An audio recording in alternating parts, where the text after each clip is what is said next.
My daughter-in-law left me on the street with $8. A week later, she texted me, "Stop being so dramatic, it was just a joke." What she didn't know is that I used the money on a lottery ticket and won $62 million. I'm glad to have you here. Follow my story until the end and comment the city you're watching from, so I can see how far my story has reached. The pavement was cold and unforgiving beneath my feet as I stood there, watching my son's car disappear around the corner. $8. That's what my daughter-in-law Raya had thrown at me before telling Brent to drive away. 8 crumpled bills that landed at my feet like I was some kind of beggar. "That should cover your bus fare home, Della," she had said, her voice dripping with that particular brand of cruelty she'd perfected over the years. "Maybe next time you'll think twice before freeloading." Freeloading. The word echoed in my mind as I bent down to pick up the money, my arthritic knees protesting. 37 years I'd worked as a nurse, saving every penny to help my son through college. Freeloading. Brent hadn't said a word. My own son, the boy I'd raised alone after his father walked out when he was 5, just sat there in the driver's seat staring straight ahead. When I looked at him through the passenger window, hoping for some sign that he'd stand up to his wife, he finally spoke. "Mom, you're being too sensitive." "Raya's right. You can't keep expecting us to take care of everything."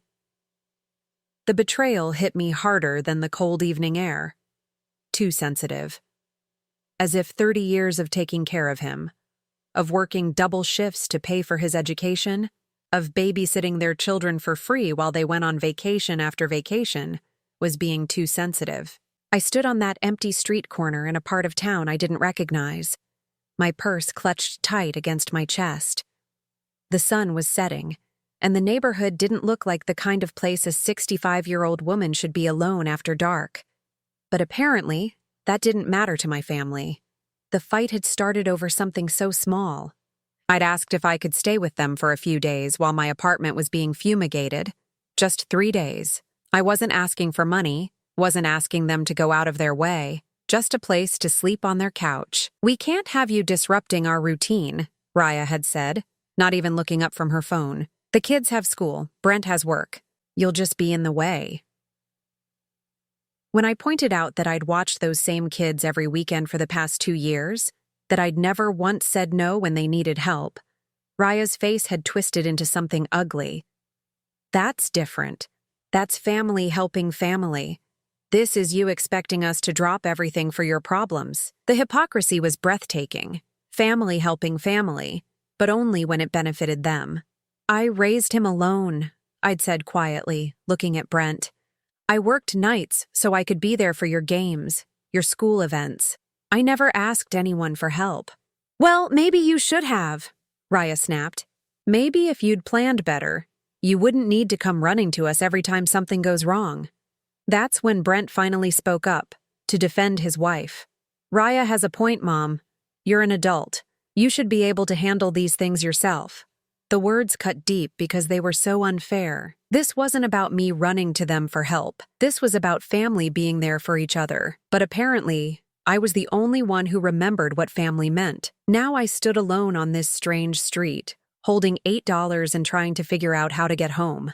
The nearest bus stop was 3 blocks away, according to a man at a gas station, but the buses had stopped running this route an hour ago. A taxi would cost at least $20, money I didn't have. I started walking, my feet already aching in the sensible shoes I'd worn to what I thought would be a family dinner.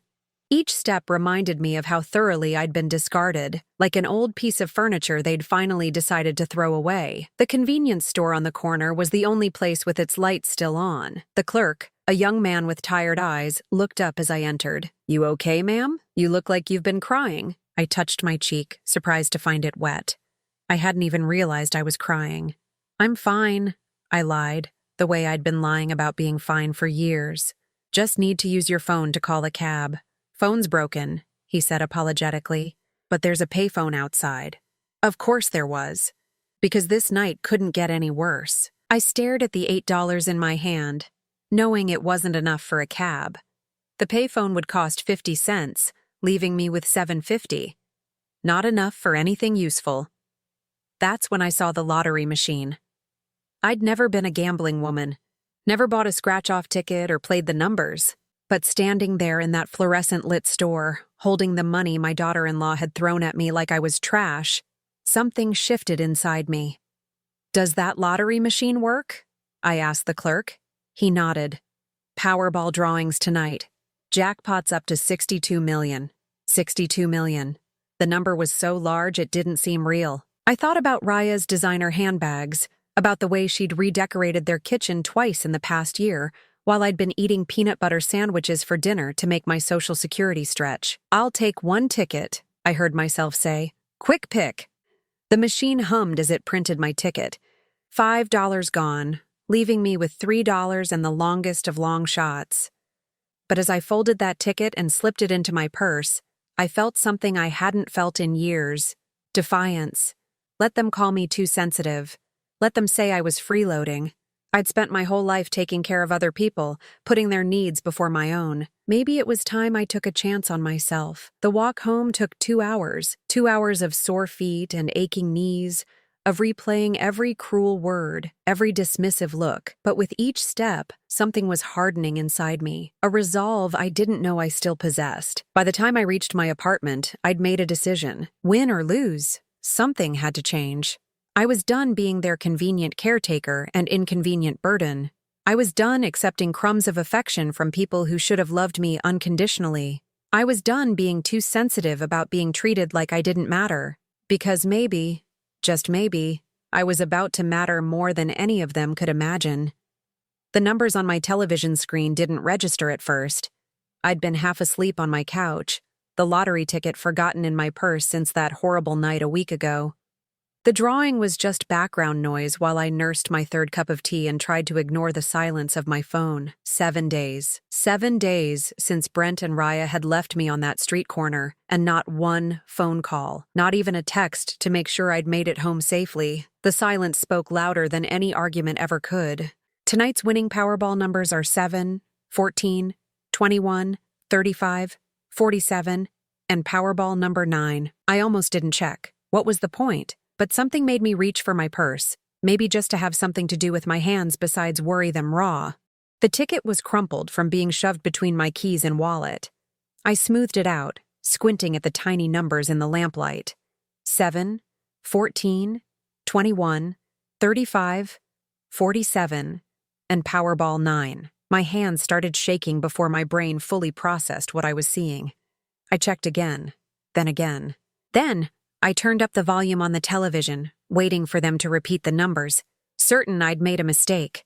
But there they were again, the exact same numbers printed on my wrinkled $5 ticket. $62 million.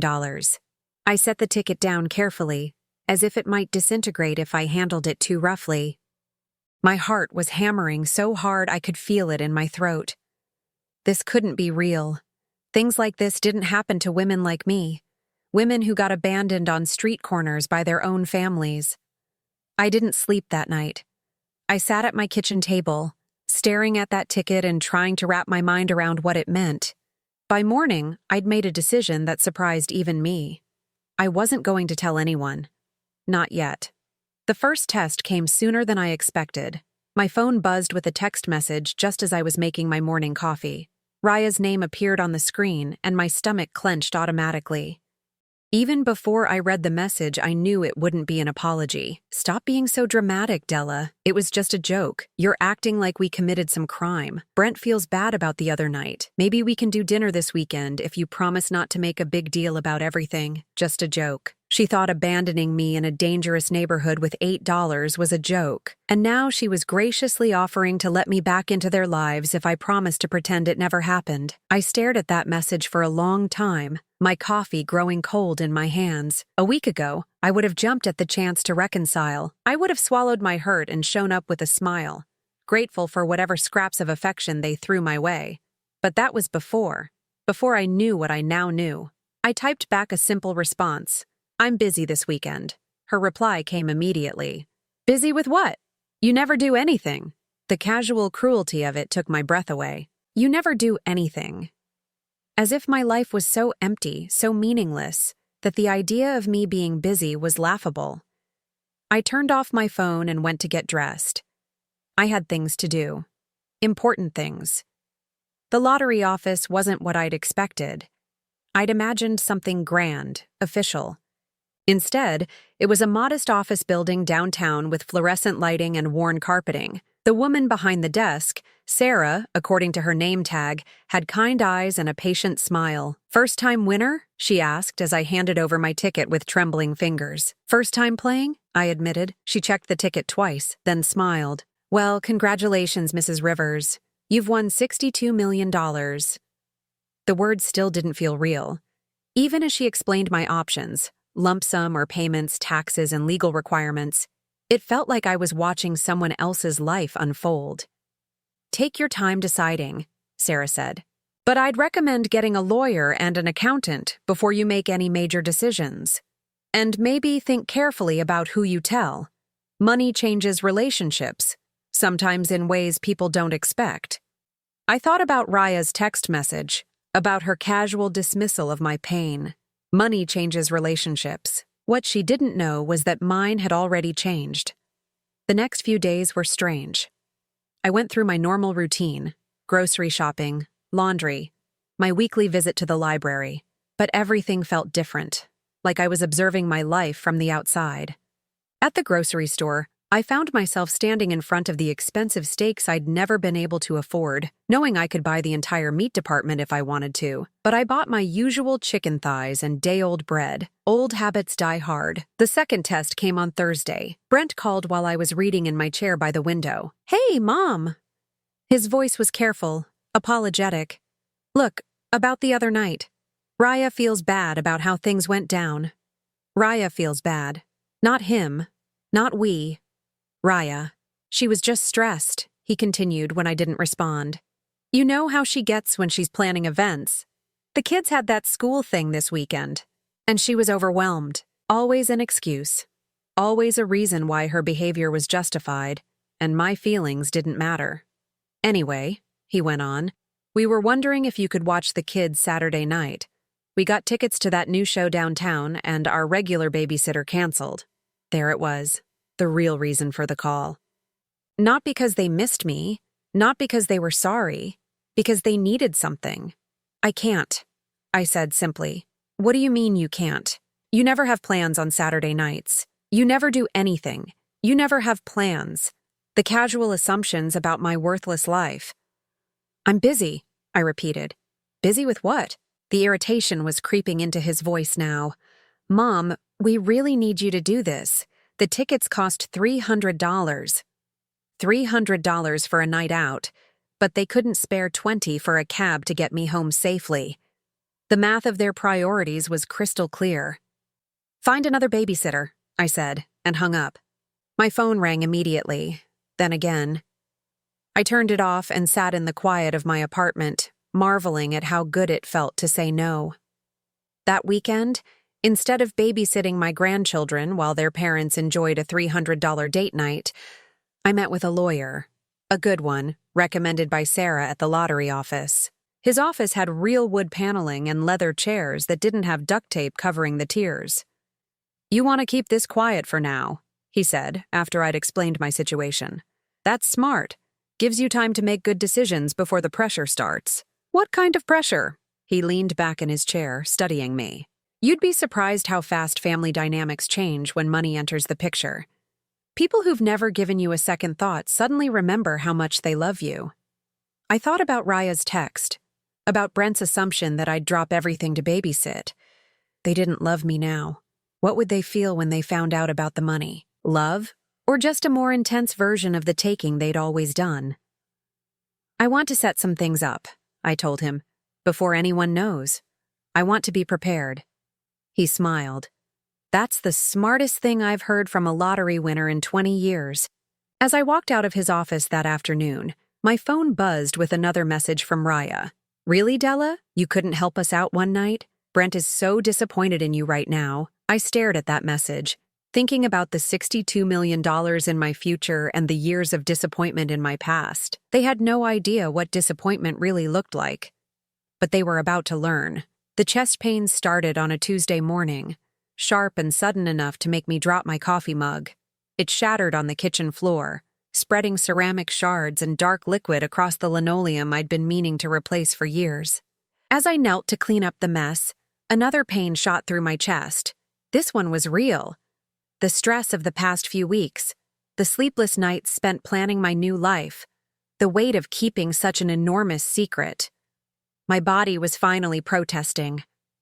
But as I sat in the emergency room 3 hours later, watching nurses bustle past with their practiced efficiency, an idea began to form. A terrible, necessary idea. I needed to know exactly where I stood with my family, not just the casual cruelty I'd grown accustomed to, but how they'd react when I truly needed them, when I was vulnerable and scared and couldn't give them anything in return. The doctor, a young woman who reminded me of myself 30 years ago, was reassuringly thorough. "It's stress-related," she explained after running tests. "Your heart is fine, but your blood pressure is elevated. Have you been under any unusual pressure lately?" I almost laughed. Unusual pressure. If she only knew. "I want you to take it easy for the next few weeks," she continued. "Reduce stress where possible. Do you have family who can help out?" That was the question, wasn't it? I called Brent from the hospital parking lot, my hands still shaking slightly from the afternoon's events.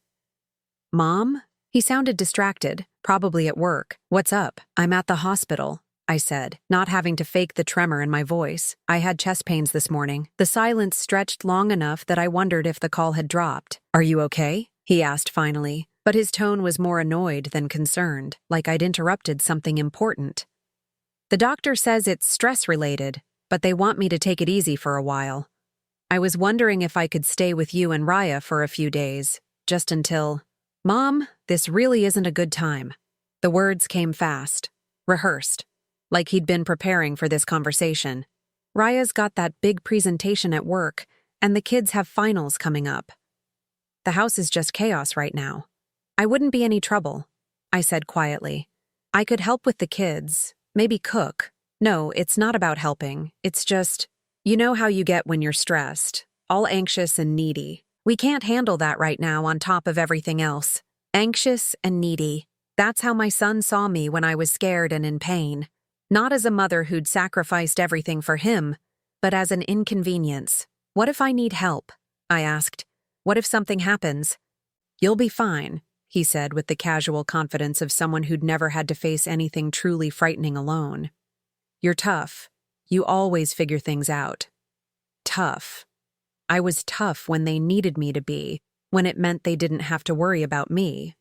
But when I needed them to be strong for me, suddenly I was anxious and needy. "I have to go, Mom. Meeting in 5 minutes." The line went dead, leaving me sitting in my car with the taste of betrayal bitter in my mouth. That evening, I called again. This time, Raya answered. "Oh, Della, Brent told me about your little episode today." Her voice dripped with the kind of false sympathy that felt worse than outright hostility. "You know, my mother had the same thing a few years ago. Stress-related chest pains. The doctor told her it was all in her head. All in her head. As if my fear and pain were just figments of an overactive imagination. The thing is," Raya continued, "you really need to learn to manage your anxiety better. Have you considered seeing a therapist? There are some very affordable options for seniors." Affordable options for seniors. She was already categorizing me, putting me in a box marked elderly problem to be managed cheaply. "I was hoping I could stay with you for just a few days," I said, hating how small my voice sounded. "Just until I feel steadier." "Oh, honey. I wish we could help, but our guest room is being used as Brent's office right now. And honestly, with your health issues, wouldn't you be more comfortable somewhere with, proper facilities?" Proper facilities. She was talking about nursing homes, care facilities, places where inconvenient elderly parents got stored away. "What kind of facilities?" I asked, though I already knew. "Well, there's that nice assisted living place on Maple Street. Very reasonable rates. They have nurses on staff, activities for the residents. You might actually enjoy it more than being cooped up here with all our chaos." The suggestion hit me like a physical blow. She wasn't just refusing to help me through a health crisis. She was using it as an opportunity to suggest I be permanently removed from their lives. "I see," I managed to say. "It's really for the best," Raya continued, warming to her theme. You wouldn't have to worry about grocery shopping or cleaning or any of that domestic stuff, and we could visit whenever our schedules allow. Whenever their schedules allowed, which, based on the past few weeks, would be never. I should let you go, I said. Feel better, Della, and really think about what I said. Sometimes a change of scenery is exactly what we need. After I hung up, I sat in my quiet apartment and felt something die inside me, not hope. That had died weeks ago on a street corner with 8 crumpled dollars. What died was the last vestige of belief that blood meant anything to these people. They weren't just refusing to help me in a moment of genuine need. They were actively trying to get rid of me permanently. Raya had practically been shopping for nursing homes while I was still explaining my symptoms. I opened my laptop and started researching. Not nursing homes, law firms, estate planning attorneys. Financial advisors who specialized in lottery winnings. If my family wanted to treat me like a burden to be disposed of, then I'd make sure they never had the chance to burden me again. The next morning, I called my lawyer. I want to change my will, I told him. And I want to set up some trusts. Specifically, I want to make sure that if anything happens to me, certain people can't claim they were caring for me out of love. Protecting against undue influence claims, he said knowingly. Smart. Especially given what you've told me about their recent behavior. There's something else, I said. I want to test them one more time, but I want it documented. What kind of test? I told him about the chest pains, about their responses, about Raya's suggestion that I be warehoused in assisted living. I want to see how far they'll go, I said. I want to know exactly who these people are before I decide what to do with the rest of my life. He was quiet for a long moment. Mrs. Rivers, are you sure you want to put yourself through that? You already know they don't treat you well. I know they don't respect me, I corrected. But I need to know if there's any love left at all, any genuine concern. Because if there isn't, I thought about $62 million and 37 years of nursing, and a son who called me anxious and needy when I was scared and in pain. If there isn't, then I need to know that too. Over the next week, I put their responses to the test in small ways. I called about feeling dizzy, about having trouble with my medications, about being confused and scared. Each time, the response was the same. Irritation, suggestions that I handle it myself, recommendations for cheap senior services. Not once did either of them offer to come over. Not once did they suggest I see their family doctor instead of relying on emergency rooms and walk-in clinics. Not once did they treat me like someone they actually cared about. By Friday, I had my answer. They didn't love me. They barely tolerated me. And when I became inconvenient, when I needed them instead of the other way around, they were actively trying to get rid of me. The knowledge should have destroyed me. Instead, it set me free. Because now I knew exactly what I was dealing with, and I could plan accordingly. The dinner invitation came 3 weeks later, delivered with Raya's typical blend of false warmth and underlying demand. We're having a little family gathering Sunday evening, she said when she called. Nothing fancy, just us and the kids. Brent thought it would be nice to have you over. Brent thought, not we thought, not I thought. Brent thought. Which meant this was probably his guilty conscience finally getting to him after weeks of treating me like a diseased relative. What's the occasion? I asked. Oh, just family time. We realized it's been a while since we all got together properly. It had been exactly 26 days since they'd abandoned me on that street corner. 26 days since Raya had suggested I move into assisted living because I was having chest pains. But apparently, we were all supposed to pretend those things had never happened. Should I bring anything? I asked, already knowing the answer. Actually, if you could make that potato salad the kids like, that would be great. And maybe pick up some dinner rolls? The good ones from Romano's bakery, not the grocery store ones. Of course, even their invitation came with a shopping list and specific requirements. I was welcome at their table, as long as I paid for the privilege and brought my own contributions. What time should I be there? 5:30. Oh, and Della? Maybe wear that blue dress? The one from Easter? You looked so nice in it. The blue dress that was 3 years old and starting to fray at the seams, but was apparently the best I could manage in their eyes. Got it, Sunday evening, I stood on their front porch holding a covered dish of potato salad and a bag of expensive dinner rolls, listening to the sounds of laughter and conversation from inside. Through the window, I could see my grandchildren, Emma and Jake, running around the living room while Brent and Raya sat comfortably on their leather sectional, glasses of wine in hand. The scene looked perfect, warm and welcoming, and exactly like the family dinners I'd dreamed of having with them for years. I should have known it was too good to be true.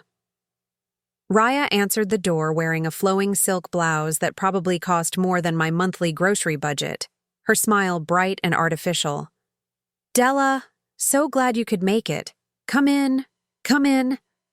The house smelled like roast beef and garlic, expensive candles burning on every surface.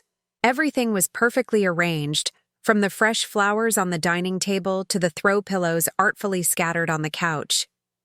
It was the kind of home I'd dreamed of having when Brent was young, back when I was working double shifts and eating ramen noodles for dinner so he could have new school clothes. "Grandma!" Emma, 8 years old with Brent's dark eyes, ran over and hugged my legs. At least the children still seemed genuinely happy to see me. "Hi, sweetheart," I said, kissing the top of her head. "How's school going?" "Good. I got an A on my science project. Want to see it?" Before I could answer, Raya swept in and redirected Emma toward the kitchen. "Why don't you help Grandma put her food away, honey? Dinner's almost ready."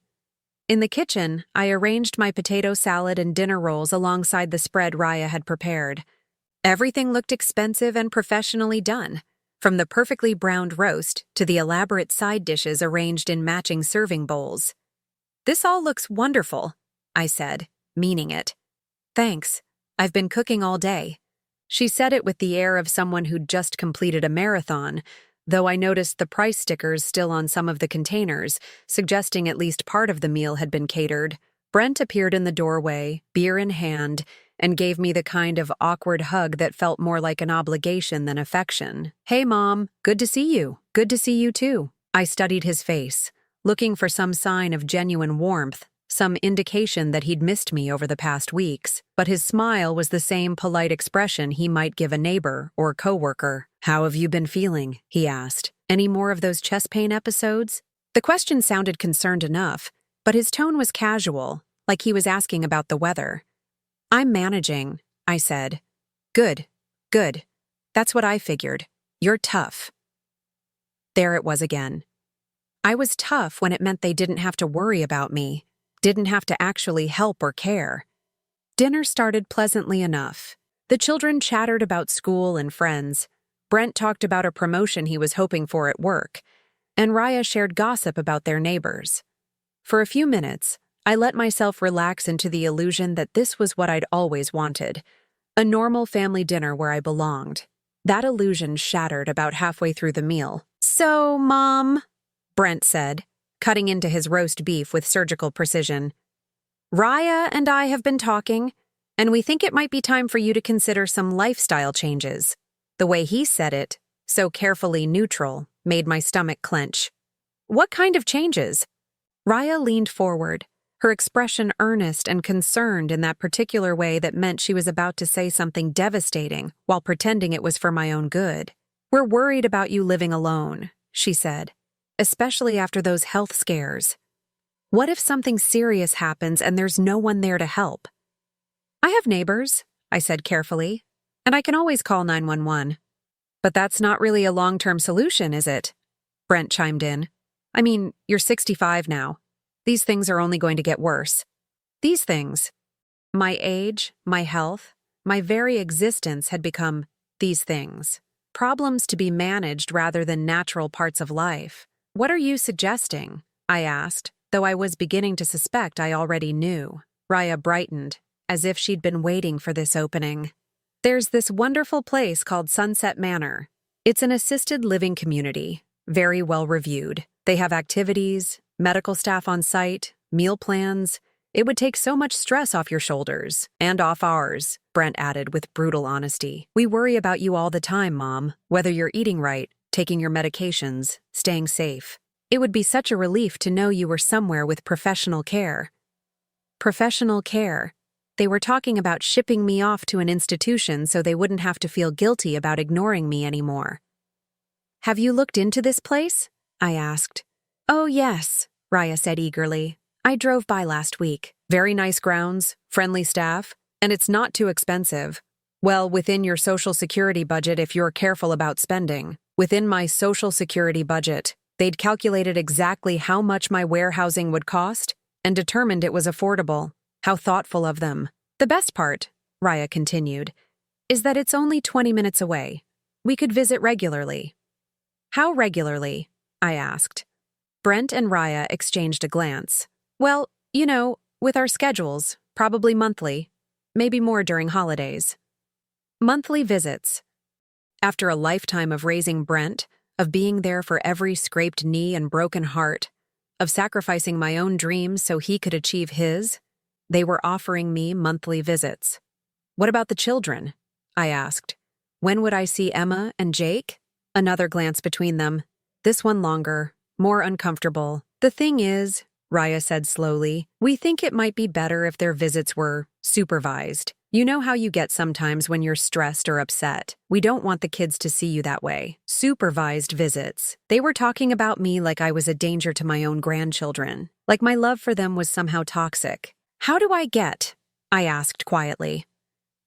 Oh, Raya waved her hand vaguely. Emotional. Needy. The kids don't understand why Grandma's always sad or worried.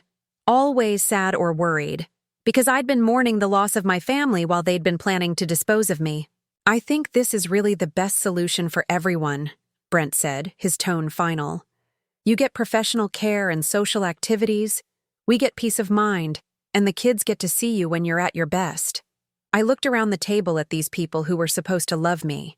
My son, who was calmly discussing shipping me away, like I was a problem to be solved. My daughter-in-law, who was practically glowing with excitement at the prospect of getting rid of me permanently. My grandchildren, too young to understand what was happening, but old enough to absorb the message that Grandma was someone to be managed and contained. I need to think about it, I said. Of course, Raya said brightly. Take your time. Though I should mention, they have a waiting list, so if you're interested, we should probably put your name down soon. They'd already researched waiting lists. They'd been planning this for weeks, maybe months, and tonight was just the formal presentation of their decision. I excused myself to use the bathroom, needing a moment away from their eager faces and carefully reasoned arguments for why I should disappear from their lives. In the bathroom mirror, I looked at my reflection, the blue dress Raya had specifically requested, the careful makeup I'd applied to look nice for them, the hopeful expression I'd worn walking into this house. I looked like exactly what I was, a lonely old woman desperately trying to earn love from people who saw her as a burden. But I wasn't just a lonely old woman anymore. I was a lonely old woman with $62 million and absolutely nothing left to lose. When I returned to the dining room, they were all looking at me expectantly, like they thought I might have come to my senses in the bathroom and decided to thank them for solving the problem of my existence. I've made my decision, I said, sitting back down at the table. Oh, wonderful. Raya clapped her hands together. I think you're going to love it there. Should I call tomorrow and get you on the list? I looked at each of them in turn. My son, who'd never once asked if I was lonely. My daughter-in-law, who'd calculated the cost of my disposal. My grandchildren, who were being taught that love came with conditions and expiration dates. No, I said quietly. I don't think I'll be needing assisted living after all.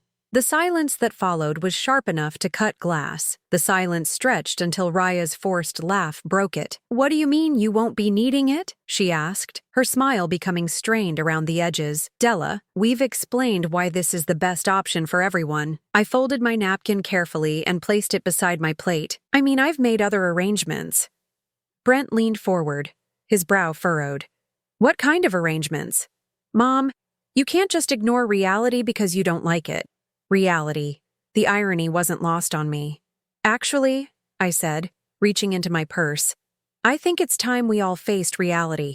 I pulled out the lottery ticket, not the original, which was safely stored in my lawyer's vault, but a photocopy I'd had made for exactly this moment. I placed it on the table between the expensive serving dishes and watched their expressions change as they read the numbers. What is this? Raya asked, though her voice had gone very quiet. It's a lottery ticket, I said calmly. From the night you left me on Elm Street with $8. Brent picked up the paper, his eyes scanning the numbers. Mom, what are you trying to prove? So you bought a lottery ticket. So what? Check the winning numbers from 3 weeks ago, I suggested. They're on your phone. I watched as Brent pulled out his phone, his fingers moving across the screen. I saw the exact moment he found the winning numbers, saw his face go pale as he compared them to the paper in his hands. This is? He started, then stopped, looking up at me with something I'd never seen in his eyes before. Fear. $62 million, I finished for him. The jackpot you heard about on the news 3 weeks ago? That was me. Raya snatched the paper from Brent's hands, her eyes darting between the numbers on the page and the phone screen.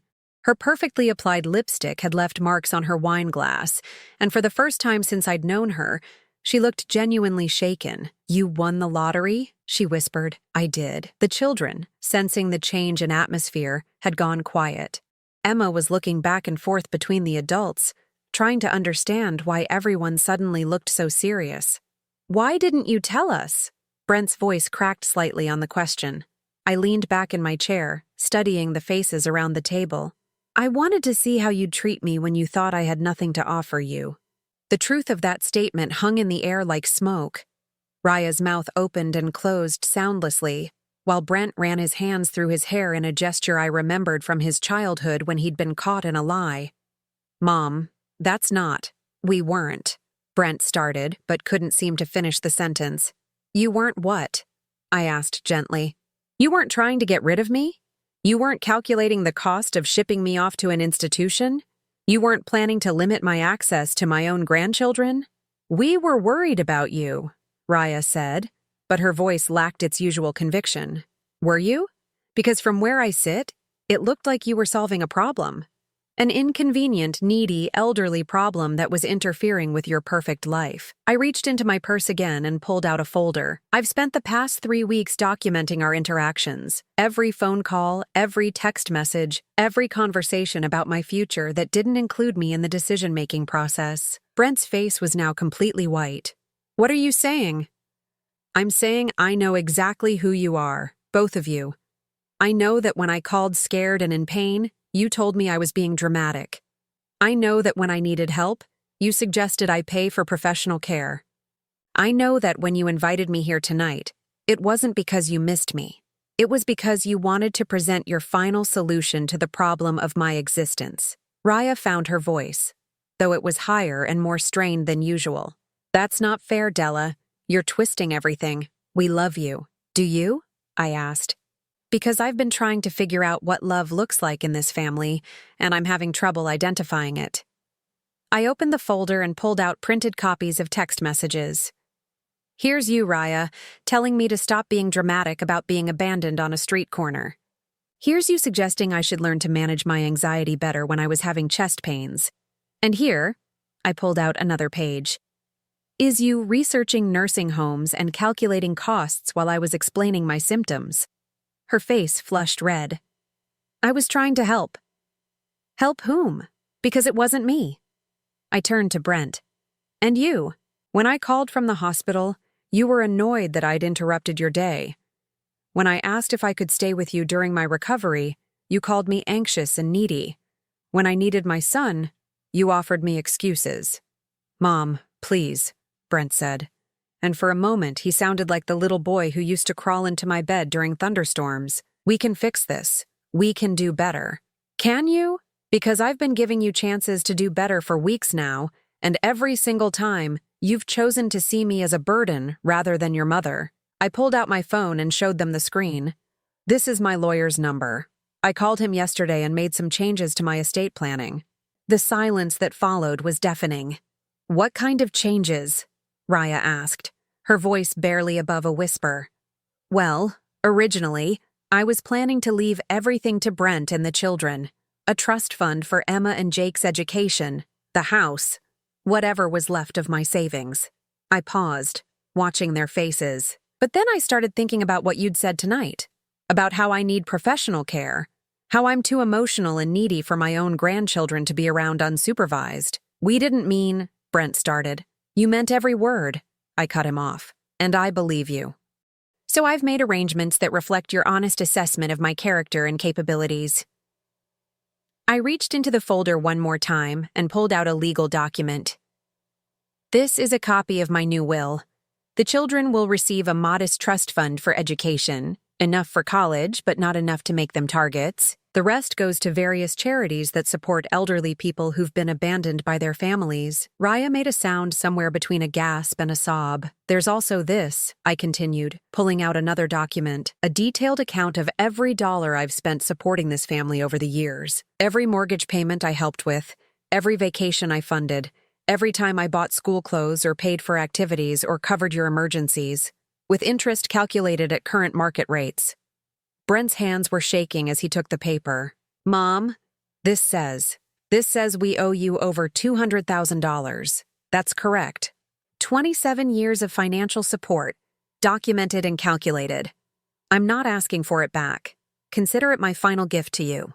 But I wanted you to see exactly how much your needy, anxious mother contributed to the life you're so eager to protect from her influence. The room was so quiet I could hear the grandfather clock ticking in the hallway. Emma tugged on her mother's sleeve. Mommy, why is everyone crying? Because they were crying. Raya's perfect makeup was streaking down her cheeks, and Brent's eyes were red-rimmed as he stared at the numbers on the paper. I'm not doing this to hurt you, I said gently. I'm doing this because you've made it very clear that you don't want me in your lives unless I'm useful to you. And I'm tired of being useful to people who don't love me. We do love you, Brent said desperately. Mom, we do. We made mistakes. You made choices, I corrected. Over and over again, you chose to see me as a problem to be managed rather than a person to be cherished. Tonight was just the final presentation of a decision you made weeks ago. I stood up, my chair scraping against the hardwood floor. I want you to know that I don't hate you. Either of you. But I also don't trust you. And I can't build a relationship with people who only value me when I have something they want. Where are you going? Raya asked, panic creeping into her voice. Home. To my apartment. The one you think is too dangerous for me to live in alone. I gathered my purse and folder. Don't worry about visiting me at Sunset Manor. I won't be there. Mom, wait! Brent stood up so quickly his chair fell over. Please, we can talk about this. We can work it out. I looked at him for a long moment. This man I'd raised, sacrificed for, loved unconditionally for 37 years. Can we? Because I've been trying to work it out for months, and every conversation ends with you telling me what's wrong with me and how I need to change to fit into your life. That's not what we meant. It's exactly what you meant. And you know what? You're right. I do need to change. I need to stop begging for love from people who've already decided I'm not worth it. I walked toward the door, listening to their footsteps following me. In the foyer, surrounded by family photos that had always somehow managed to include everyone except me, I turned back one final time. The money changes everything for me, I said. But it doesn't change anything about who you are. Tonight you showed me exactly what kind of people you've become, and I believe you. I opened the front door and stepped out into the cool evening air. Behind me, I could hear Raya's voice, high and desperate. Della, please, we can start over. We can be better. I didn't turn around. Some bridges, once burned, were never meant to be rebuilt. As I drove home through the familiar streets of my neighborhood, I felt something I hadn't experienced in years. Peace. Not happiness, not yet, but peace. The kind that comes from finally stopping the fight you were never going to win. My phone started ringing before I even reached my apartment. Brent's name flashing on the screen, then Raya's, then Brent's again. I turned the phone off and drove the rest of the way in blessed silence. Tomorrow, there would be more calls, more desperate attempts to undo 37 years of taking me for granted. But tonight, I was free. Free from their judgment, their expectations, their casual cruelty disguised as concern. Free to figure out what the rest of my life could look like when it belonged entirely to me. 5 months later, I stood in the garden of my new home, watching the sunrise paint the mountains in shades of gold and pink. The house was modest by lottery winner standards. 3 bedrooms, 2 baths, and a wraparound porch that overlooked 20 acres of Colorado wilderness. But it was mine, every board and nail of it, chosen because I loved the way the light fell through the kitchen windows in the morning.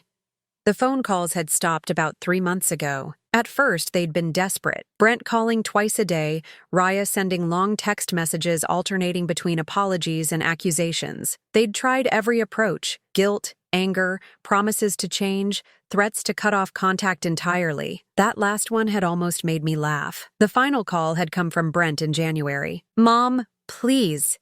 His voice had been raw, exhausted. "I know we messed up. I know we hurt you. But we're family.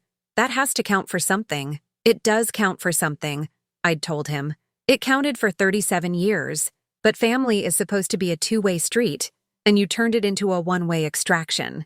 I don't know how to fix this." The defeat in his voice almost broke my resolve. Almost. "You can't fix this, Brent.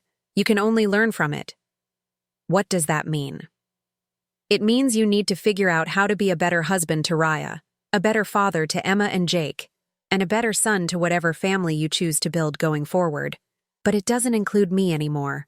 "You're really never coming back?" I'd looked around my apartment that day, at the boxes packed for my move to Colorado, at the life I was finally building for myself. "There's nothing to come back to. You made sure of that." Now, as I deadheaded the roses I'd planted along the front fence, I felt the truth of that statement in my bones. There really was nothing to go back to.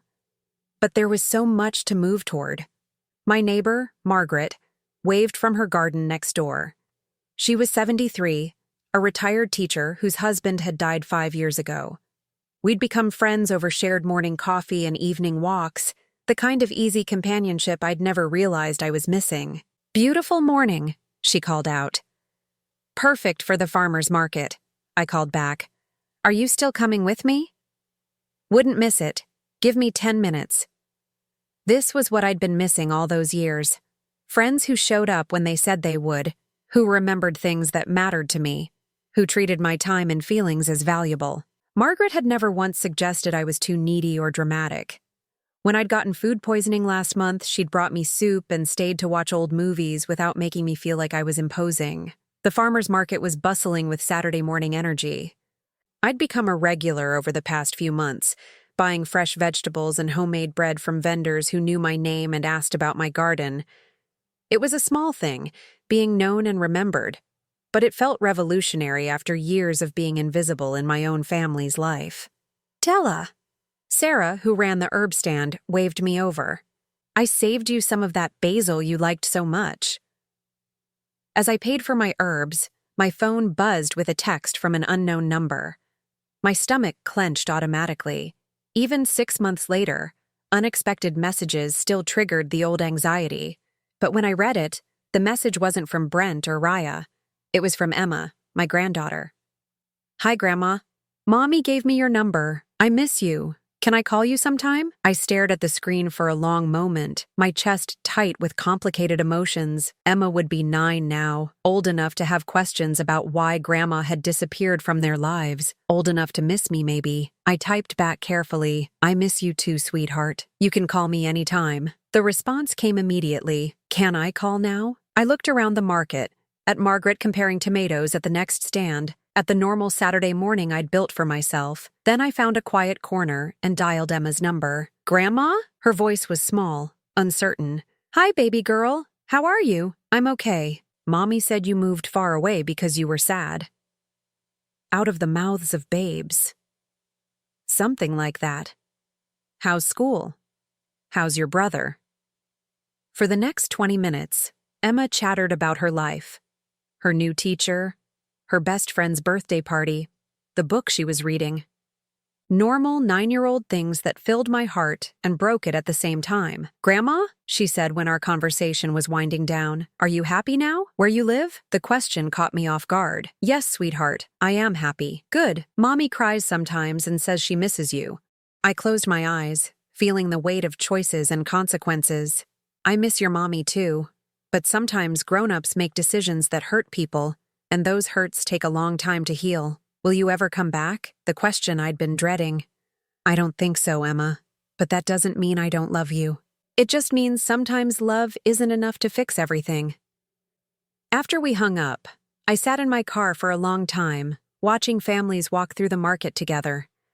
Part of me wanted to drive straight back to that house, to walk through the door and pretend the past 6 months had never happened. To be the grandmother who baked cookies and gave unconditional love, no matter how she was treated in return. But I'd tried that for 37 years, and it had nearly destroyed me. Instead, I drove home to my peaceful house and my garden and my new life. I called my lawyer and set up a small trust fund for Emma and Jake, not enough to make them spoiled, but enough to know their grandmother had loved them even from a distance. That evening, as I sat on my porch with a cup of tea and a book, Margaret came over with a bottle of wine. "You look like you could use some company," she said. I told her about Emma's call, about the guilt and love and complicated grief of walking away from family. Margaret listened without judgment, the way good friends do. "Do you ever regret it?" she asked when I finished. I considered the question seriously. I regret that it was necessary. I regret that my son and his wife chose their pride over our relationship. I regret that my grandchildren will grow up with questions about why Grandma left. But do you regret leaving? I looked out over my garden, at the life I'd built with my own hands and heart, at the sunset painting the sky in impossible colors, at the peace that had settled into my bones over these past months. "No," I said finally. "I don't regret choosing myself." A year later, I received a graduation announcement in the mail. Emma was finishing 4th grade with honors. Inside the card, in careful 9-year-old handwriting, she'd written, "I hope you're still happy, Grandma. I love you." I put the card on my refrigerator next to the photos of my garden and my new friends, next to the reminder for my book club meeting and the invitation to Margaret's birthday dinner, a small piece of my old life in the middle of my new one. I didn't send a gift. I didn't call to congratulate her. But I did add another $1,000 to her trust fund, with a note to my lawyer that it was for graduation presents she'd earned between now and high school. Love, I'd learned, didn't always look like showing up. Sometimes it looked like loving someone enough to let them go. Sometimes it looked like protecting yourself from people who couldn't see your worth, even when those people shared your blood. 2 years after that dinner that changed everything, I was truly happy. Not the desperate, grasping happiness of someone trying to earn love they'd never receive, but the quiet, steady happiness of someone who'd learned to love herself first. I volunteered at the local senior center, teaching other women about financial independence and emotional boundaries. I traveled, not to exotic places, but to small towns and national parks, staying in bed and breakfasts and taking photographs of wildflowers. I dated a kind man named Robert who treated me like I was worth listening to, worth cherishing. Most importantly, I'd learned the difference between being alone and being lonely. For 37 years, I'd been desperately lonely while surrounded by family. Now, I was peacefully alone and richer in every way that mattered. On quiet evenings, I sometimes wondered what would have happened if I'd stayed, if I'd accepted their terms and moved into that assisted living facility. I'd probably still be there, grateful for monthly visits and supervised time with my grandchildren, telling myself that crumbs of affection were better than nothing at all. But I'd chosen differently. I'd chosen dignity over desperation, self-respect over self-sacrifice. I'd chosen to believe that I deserved better than tolerance from people who were supposed to love me. The lottery ticket had given me $62 million, but walking away from people who couldn't see my worth, that had given me something priceless. The knowledge that I was enough, exactly as I was, whether anyone else recognized it or not. Sometimes the best inheritance you can leave isn't money. Sometimes it's the example of what it looks like to choose yourself, to refuse to accept less than you deserve, to walk away from a table where you're not honored. I hoped Emma would remember that lesson someday. I hoped she'd remember that her grandmother was brave enough to leave, strong enough to start over, and wise enough to know that love without respect isn't love at all. As the sun set over my mountain view, painting the sky in shades of hope and possibility, I raised my teacup in a quiet toast to the woman I'd become, to the choices that had brought me here, to the life I'd finally learned to claim as my own. Some stories don't end with reconciliation.